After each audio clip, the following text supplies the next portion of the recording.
Hello les louloutes, bonjour. Alors aujourd'hui je viens avec une vidéo 10 things you don't know about me, donc 10 choses que vous ne savez pas sur moi. Pourquoi cette vidéo? Parce qu'en fait il y a plusieurs filles qui posent souvent les mêmes questions et qui sont un peu curieuses de ma vie ou de ce que je fais, ou enfin etc. Donc voilà, j'ai voulu vous faire cette vidéo là pour éclaircir quelques points et vous en dire un peu plus sur moi aussi. Alors, première chose que vous ne savez pas sur moi, c'est que je suis née à Tunis. Et je suis arrivée en France à l'âge de 9 mois, j'étais l'aînée de la famille, je suis l'aînée de 7 enfants, donc ma maman a eu 7 enfants, on est 5 filles et 2 garçons et je suis l'aînée de ces 7 enfants là, sachant qu'on aurait pu être plus vu que ma maman en a perdu quelques bébés, a fait des fausses couches, donc on aurait dû je pense être même presque 10. Quoi d'autre? Donc voilà, je suis née à Tunis et je suis arrivée à l'âge de 9 mois et donc je suis retournée en Tunisie faire 2 années d'école.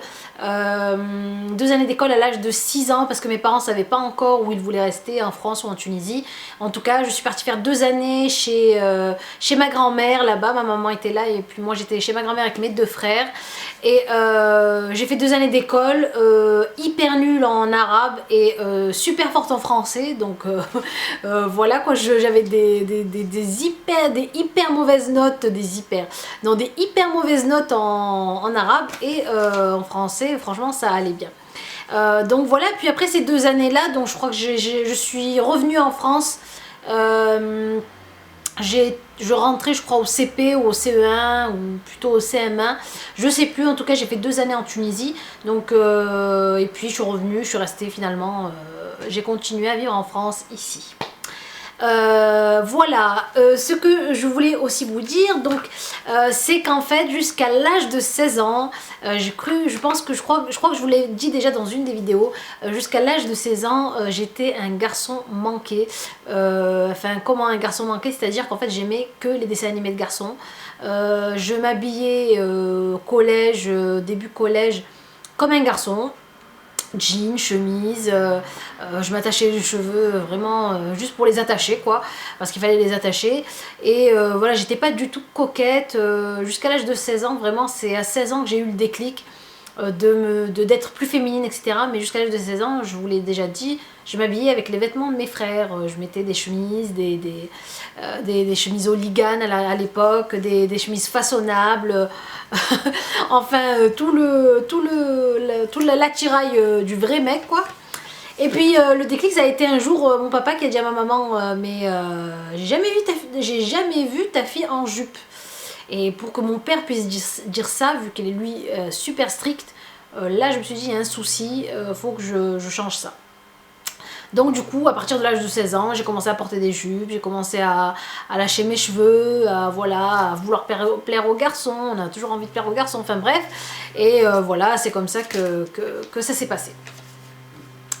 Ensuite, quoi vous dire? Dans ma jeunesse, alors je vais vous parler de ma jeunesse petit à petit, jusqu'à arriver jusqu'à aujourd'hui, j'étais fan, mais fan, quand je dis fan, c'est vraiment à en mourir, vraiment, de Michael Jackson.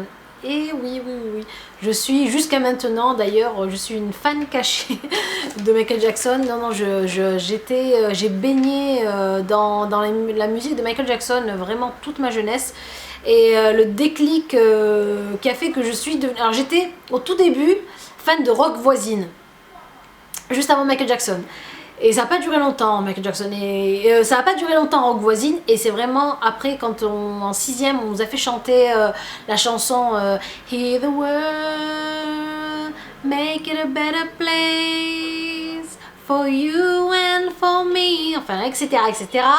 Et c'est là que je suis tombée vraiment red dingue de la chanson, et après j'ai voulu savoir qui c'était, et j'ai commencé à chercher, et voilà, et puis après je suis vraiment tombée dedans. C'était des magazines, des CD, pas des CD, à l'époque c'était des cassettes à VH7 ou je sais pas comment on appelle ça là, les grosses cassettes, tout ce qui avait attrait à Michael Jackson, je devais l'avoir, je devais me le procurer, je le coupais. Et ma mère qui détestait ça parce que je collais ça, je collais 1 million de posters sur ma chambre. Et ma mère qui supportait pas que la tapisserie soit comme ça, déchirée ou arrachée, enfin bref. Donc j'ai vraiment, alors pour vous dire, le jour où il s'est marié avec Lisa Elvis Presley, j'ai pleuré. Parce que je croyais vraiment que je me marierais avec lui un jour. Je sais, c'est vraiment bête de penser ça, mais bon... quand on est jeune, on y croit. Et j'avais même, alors faut pas le dire, j'avais même une bague en plastique ou un truc comme ça. Et j'imaginais que c'était Michael Jackson qui me l'avait donné. Enfin bon, j'avais, quand je parle de ça, j'avais 14-15 ans. Hein. J'étais vraiment, même moins encore, je crois que c'était 13-14 ans, enfin bref. Et à l'âge où on rentre en 6ème, en tout cas, voilà, 6ème, 5ème. Et voilà, donc ces chansons apprises par cœur. Alors je les notais, j'écoutais et je notais les musiques, je notais les paroles et j'ai appris toutes les paroles comme ça petit à petit. C'est peut-être pour ça d'ailleurs que je me débrouille assez en anglais américain, on va dire, parce que voilà, j'ai vraiment écouté, réécouté toutes ces chansons. Et donc voilà, jusqu'à maintenant je suis fan. Moi dès que j'entends et alors le jour où il est mort, vous pensez bien, j'ai pleuré pendant une semaine. Une semaine à être triste, à être dégoûtée. Et je l'ai jamais vu, j'ai jamais été à ses concerts. Voilà, la vie a fait que j'ai pas pu y aller. Mais en tout cas, oui, j'ai vraiment bercé dans la musique de Michael Jackson et un peu des Jackson 5 aussi, avec les premières chansons qu'il a faites. Voilà pour, pour le côté musique en tout cas. Ensuite, encore dans ma jeunesse, j'ai eu un tic, ou un toc si on peut appeler ça. Pendant longtemps, c'était que je mangeais des glaçons à n'en plus pouvoir. C'était, je sais pas pourquoi, un jour, j'ai dû manger croquer un glaçon un jour comme ça. Et c'est resté. Donc j'ai pas arrêté d'en manger. Et voilà, ça a duré, je crois, bien 5-6 années. J'allais chez Quick ou McDo, je me prenais des grands verres de glaçons, mais que de glaçons, je demandais qu'un verre de glaçons. Et je croquais ça, comme du pain, mais vraiment longtemps. Et c'était peut-être dû à un stress ou à du stress, mais en tout cas, je sais pas pourquoi c'est devenu ça, mais en tout cas, après, mes dents en ont bien souffert. Donc voilà.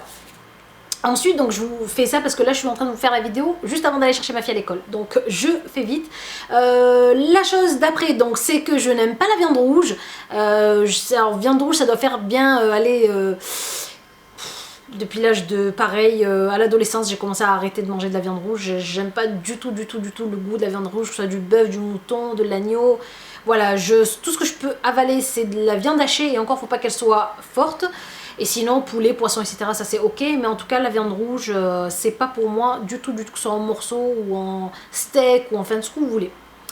Ensuite, ce que je voulais aussi vous dire, c'est que, vous devez le savoir, donc j'ai été mariée à l'âge de 24 ans avec un Marocain, j'ai eu ma fille avec lui, j'ai ensuite divorcé donc j'ai demandé le divorce en 2009, donc ensuite divorcé j'ai eu mon divorce il y a une année en tout cas, enfin bref.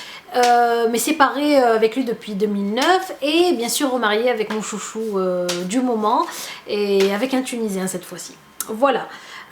Pour mes sourcils, vous me le demandez souvent les filles, je ne m'épile pas les sourcils, je vous le dis pour pas que vous ayez à me le répéter, je m'épile pas les sourcils du tout, vraiment j'enlève juste ici et j'enlève quelques poils quand ils sont vraiment bien noirs, mais sinon ma ligne je ne la touche jamais. Voilà, ensuite je voulais aussi vous parler de mes voyages, donc j'ai un peu voyagé, pas beaucoup mais quand même je voulais vous le dire, j'aime voyager, j'adore les voyages, je suis vraiment fan de voyage. Donc j'ai été en Turquie, j'ai été au Maroc, j'ai été en Espagne, j'ai été en Allemagne, j'ai été en Thaïlande, j'ai été en Italie, Tunisie, j'ai été au Luxembourg dernièrement. Voilà, la France aussi, j'ai fait un peu toutes les villes. Quoi d'autre, en Angleterre, voilà, quoi d'autre, et voilà. Voilà, donc, et le dernier point, et puis je vous laisse, c'est ma phobie pas de la piscine. En fait, étant jeune, à l'âge de 9 ans, à l'âge de 9 ans, oui c'était à 9 ans, c'était en école primaire, j'ai failli me noyer dans la piscine avec la classe, avec ma classe, et la prof était là, et donc j'ai une copine qui m'a sorti in extremis de l'eau, qui m'a sorti, je sais pas si c'était ou plutôt en 6e peut-être, je sais plus. En tout cas, j'ai une copine qui m'a sorti in extremis de l'eau. Franchement, je pensais vraiment mourir ce jour-là. Je voyais des bulles, j'avais ma vie qui défilait, je pensais à mes parents, je me disais ça y est, je vais mourir, enfin voilà.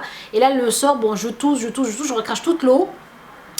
Et depuis ce jour-là, je supporte pas ne pas avoir pied quelque part, que ce soit à la piscine ou à la mer. Donc il faut absolument que je sente que j'ai le sable sous les pieds ou le carrelage de la piscine sous les pieds, sinon je peux pas, sinon je panique et je dois revenir. Alors je nage, bon, nager je sais nager, hein. Je nage, mais alors quand je nage, quand je fais une longueur en piscine, il faut que je nage sans m'arrêter. Si je m'arrête, je me sens couler, c'est la panique totale. Donc voilà en gros mais les petits trucs que vous ne savez pas sur moi. En tout cas les filles, je vous fais de gros bisous. Si vous avez encore des questions à me poser, n'hésitez pas, vous le faites sous la vidéo. Je vous fais de gros bisous et à la prochaine. Au revoir.